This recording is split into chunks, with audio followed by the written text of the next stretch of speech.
जय Hind students. O level का आज पेपर था जो कि जनवरी 22 का पोस्टपोन्ड होकर अब हुआ है आज की डेट में 23 मार्च को, और ये पेपर्स यूपी को छोड़कर बाकी सभी स्टेट्स में हुआ है।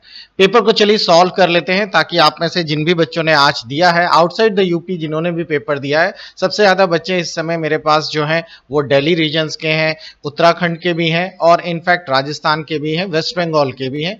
इन रीजन्स में सबसे ज़्यादा बच्चे हैं जिन लोगों ने ओ लेवल के एग्जाम्स आज की डेट में कंडक्ट किया होगा। चलिए देखते हैं कैसे क्या होगा। सबसे पहले हम लोग शुरुआत करते हैं पेपर्स में जो ऑब्जेक्टिव पार्ट है।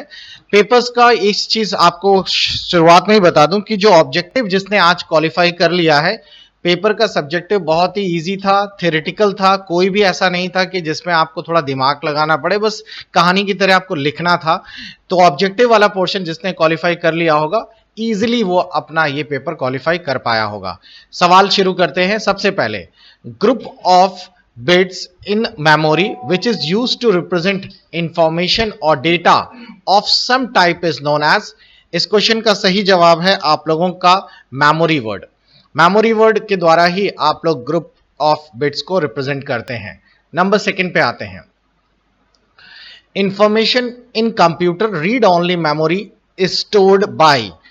इसका सही जवाब आप लोगों को बता दें, मैन्युफैक्चर। नंबर थर्ड 1.3 पे आते हैं। 1.3 में है data entered into computer through keyboard and mouse is an example of. Normally अगर आप लोग पहली बार देखेंगे तो इसको कहेंगे बच्चे इनपुट डिवाइस, लेकिन इसमें ये ऑप्शन नहीं है तो इसको हम लोग कहते हैं इनडायरेक्ट इनपुट। 1.4 पर आते हैं। ये तीन क्वेश्चन थोड़े कॉम्प्लिकेटेड भी थे, थोड़े ट्विस्टेड थे, कॉम्प्लिकेटेड नहीं ट्विस्टेड थे, तो हो सकता है आपको कंफ्यूज करें। 1.4 पे आते हैं। 1 किलोबाइट कितने बाइट के बराबर होता है? सबको पता है 1024 बाइट के हैं, 1024 बाइट्स के बराबर होता है, तो इसका ए है। नेक्स्ट 1.5 पे आते हैं। स्प्रेडशीट जो है, in a spreadsheet letter are use to represent. Letters क्या रिप्रेजेंट करते हैं? कॉलम्स रिप्रेजेंट करते हैं, और नंबर्स जो होते हैं वो रोज रिप्रेजेंट करती है, तो आंसर है इसका कॉलम। 1.6 पर आते हैं हम लोग बच्चों। 1.7 में दिया है which among the following is an application that allow the user to compose and edit simple documents। Documents को एडिट करने के लिए हम लोग कौन सा एप्लीकेशन यूज करते हैं? नाम है वर्ड प्रोसेसर। नेक्स्ट है हमारे पास 1.8 का, कौन सा एग्जांपल है ईमेल यूटिलिटी के लिए? तो सही है आउटलुक। 1.9 में आते हैं। ओडीटी जो आपका लिब्रा ऑफिस डॉक्यूमेंट्स के लिए बनाया जाता है, इसका वैसे तो आपको बता दें ओपन डॉक्यूमेंट टेक्स्ट के लिए होता है, लेकिन इसका स्टैंड करने में टेक्स्ट की जगह सब जगह फाइल लिखा है, तो इसका सही जवाब आप लोगों का यही होगा, ओपन डॉक्यूमेंट फाइल। नेक्स्ट है आपके सामने, वो है special effect use to introduce slides in a presentation is known as. सही जवाब है ट्रांजैक्शन। याद रखिएगा, कस्टम एनिमेशन से आप स्लाइड इंट्रोड्यूस नहीं कर सकते, कंटेंट जो पहले से पड़ा है उसी को एनिमेट करते हैं। आगे बढ़ते हैं बच्चों, ट्रू फॉल्स की तरफ आते हैं। ट्रू फॉल्स में IME stand for input method editor, सही है, ये ट्रू है। Next, computer memory is used या computer memory is measured in the terms of byte, बिल्कुल सही है, MB, और इसी तरीके से तो हम MB GB में ही मेमोरीज को डिफाइन करते हैं। 2.3 में आते हैं। File directories contains important information about protocol. Protocol से कोई लेना देना नहीं है, दिस इज फॉल्स। नेक्स्ट आते हैं। Fields are the basic element of data in a file, बिल्कुल सही है। नेक्स्ट आते हैं।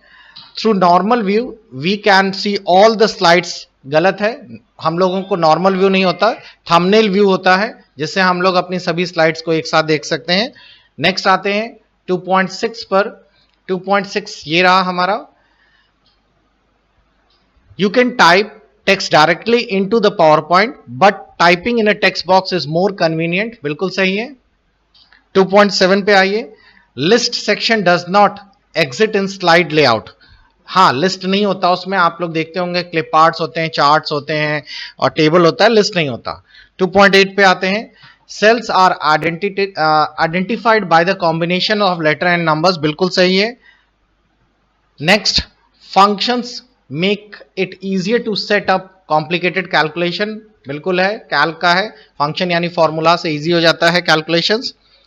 Formatting is the terms used whenever there are changes in the appearance of the values or labels. Formattings जो है कोई भी चेंजेस इन अपीयरेंस में यानी कोई भी बदलाव होता है उसमें उस बदलाव को ही हम लोग फॉर्मेटिंग कहते हैं, बिल्कुल सही है। नेक्स्ट चलिए हम लोग बढ़ते हैं अगले पे, मैच द फॉलोइंग पे है।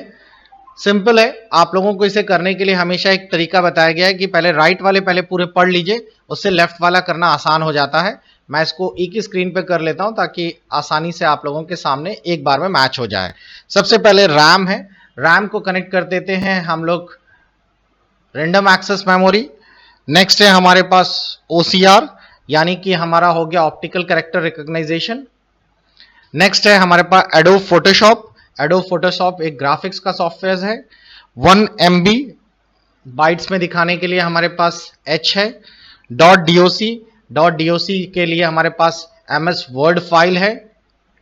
नेक्स्ट है हमारे पास 3.6 का, जिसमें कि लिखा है कंप्यूटर सूचना संचार करने के लिए जुड़े होते हैं, इसके लिए हमारे पास है कंप्यूटर नेटवर्क। कंप्यूटर नेटवर्क से ही हम लोग सूचना का संचार आपस में शेयर करते हैं। 3.7 पे आते हैं, कंप्यूटर मेनू डैश का एक संग्रह है, सही जवाब है कमांड्स का एक संग्रह है। मैग्नेटिक डिस्क किसकी है, डायरेक्ट एक्सेस है।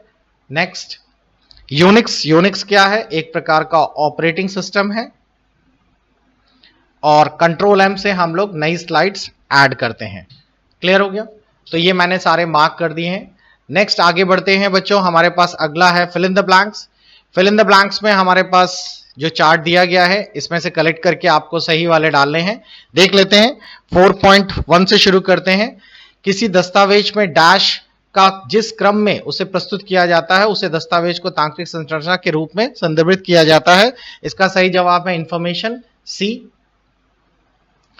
डैश का प्रयोग पावर पॉइंट प्रेजेंटेशन में प्रिंट करने के लिए किया जाता है, Ctrl+P L है। MS वर्ड डैश के अंतर्गत आता है, सही जवाब है आपका डॉक्यूमेंट प्रेजेंटेशन के लिए, डॉक्यूमेंट के लिए बेसिकली प्रोडक्शन के लिए। 4.4 पे आते हैं, संबंधित घटकों के संगठित सेट को डैश कहा जाता है, सही जवाब है इसका F, सिस्टम कहा जाता है। 4.5 पे आइए, 4.5 पर है CRT का मतलब क्या होता है, कैथोड रे ट्यूब होता है, सही है। 6 पे आते हैं, डैश एक एप्लीकेशन है जो उपयोगकर्ता को सरल दस्तावेज बनाने के लिए अनुमति देता है, और सही जवाब है E, यानी कि आप लोगों का हो गया MS वर्ड प्रोसेसर को ही कहते हैं। 4.7 पे आ जाइए, अभिलेखों को तांत्रिक संरचना बनाने को संदर्भित करता है, और सही जवाब है इसका 4.7 का J, फाइल ऑर्गेनाइजेशन। नेक्स्ट आगे बढ़ते हैं बच्चों, थोड़ा सा ऊपर स्क्रॉल कर देते हैं। 4.8 पे स्वयं ऑपरेटिंग सिस्टम की स्वामित्व वाली एक फाइल है, और इसका सही जवाब है D यानी कि आप लोगों का हो गया डायरेक्टरी। नेक्स्ट, बिजली बंद होने पर खत्म हो जाता है, वही रैम है आपका, और साथ ही साथ जो सेल में इस समय एक्टिव है उसे क्या कहा जाता है, एक्टिव सेल कहा जाता है, प्रयोग में हो रहा है उसे कहते हैं एक्टिव सेल। तो बच्चों ये तो हो गए आप लोगों के सारे क्वेश्चंस के सॉल्यूशंस, और आई होप आप लोगों के, आपको बता दें ये 40 नंबर के जो क्वेश्चंस हैं इस पे मिनिमम आप लोगों के 20 आने चाहिए, अन्यथा आप लोगों की आगे वाली कॉपीज चेक नहीं हो पाएंगी, यानी सब्जेक्टिव वाली कॉपीज नहीं चेक हो पाएंगी। इसीलिए इसको ध्यान से चेक कर लीजिएगा। क्रॉस चेक करने के बाद सब्जेक्टिव पे आ जाते हैं। सब्जेक्टिव के जो क्वेश्चंस होते हैं इनमें आपको 4 करने होते हैं और आपको 5 ऑप्शंस दिए गए हैं। जैसा कि आप देख पा रहे हैं हर ऑप्शंस को बहुत ही सिंपल तरीके से, मेरे ख्याल से जो ऑप्शन आसान पड़े होंगे, एक तो ये वाला बहुत ही इजी है, MS वर्ड और इसके फीचर्स बताइए, बड़े आराम से आपने समझा दिया होगा। What is important of MS word, ये और ये लगभग एक जैसे ही हैं। इसका इस्तेमाल एजुकेशन में क्या होता है, explain different type of instant messaging services available. Instant messaging का मतलब वही व्हाट्सएप से लेकर है, जिसमें कि आप लोग अपनी जो भी संदेश है उनको तुरंत भेजते हैं, क्या क्या फायदे हैं वगैरह वगैरह, आप लोग अपने इन सब चीजों में बड़े एक्सपर्ट हैं। अगला क्वेश्चन जो आप लोग देख पा रहे होंगे, इसमें आप लोगों को ऑपरेटिंग सिस्टम के बारे में पूछा गया है कि एप्लीकेशन और सिस्टम सॉफ्टवेयर में क्या अंतर होता है, ओपन सोर्स सॉफ्टवेयर क्या होता है। मतलब ये इतने बड़े बड़े क्वेश्चन नहीं थे कि 8 नंबर का दे दिया, लेकिन आपने लिखा होगा आराम से, थ्योरेटिकल है और विथ एग्जाम्पल और थोड़ी बहुत फोटो बना दी होगी तो और भी अच्छा है, खासकर चार्ट वगैरह बना दिया होगा। तो आगे बढ़ते हैं बच्चों, नेक्स्ट हमारे पास जो लास्ट टॉपिक है, इसमें अगर आप देखें तो इसमें ये वाला क्वेश्चन थोड़ा सा अलग कर दिया इन लोगों ने कि what are different formats in Excel. Excel के डेटा फॉर्मेट कौन कौन से होते हैं, तो एक्सेल में आपके नंबर्स हैं, डेट है, आपके बाइनरीज हैं, बहुत सारे इस तरह के फॉर्मेट्स हैं जो आप लोगों ने अगर एक्सेल में पढ़ा हो तो आप उसको दिखा सकते हैं किस एग्जांपल के साथ। एक क्वेश्चन थोड़ा अलग कर दिया है जैसे कई सारे बच्चों ने नहीं पढ़ा होगा, जिसमें दिया है 10, 20 और 30 का मतलब क्या है। ये रूल 10 का मतलब दिया गया है कि ये बेसिकली रूल ये होता है कि आपकी प्रेजेंटेशन जो है पावर पॉइंट उसमें 10 स्लाइड्स से ज्यादा मत रखिए, अधिकतम 20 स्लाइड या 20 मिनट का प्रेजेंटेशन रखिए और 30 से ज्यादा बड़ा फॉन्ट ना रखिए। यही इसका एक रूल है जिसे हम लोग 10, 20, 30 रूल ऑफ पावर पॉइंट कहते हैं। आईओटी क्या है और रोबोटिक प्रोसेस क्या होता है, ये भी एक सिंपल है, थियोरेटिकली है। कहने का मतलब है कोई भी ऐसा क्वेश्चन नहीं था जिसमें आपको ज्यादा दिमाग लगाना पड़े, बस आपके पास अगर लिखने की कला है तो आप बड़े आराम से दे पाएंगे इस पेपर को। चलिए कल पेपर में मिलेंगे फिर से आप लोगों के M2 पेपर के लिए। आप सबको बेस्ट विशेस, गुड बाय।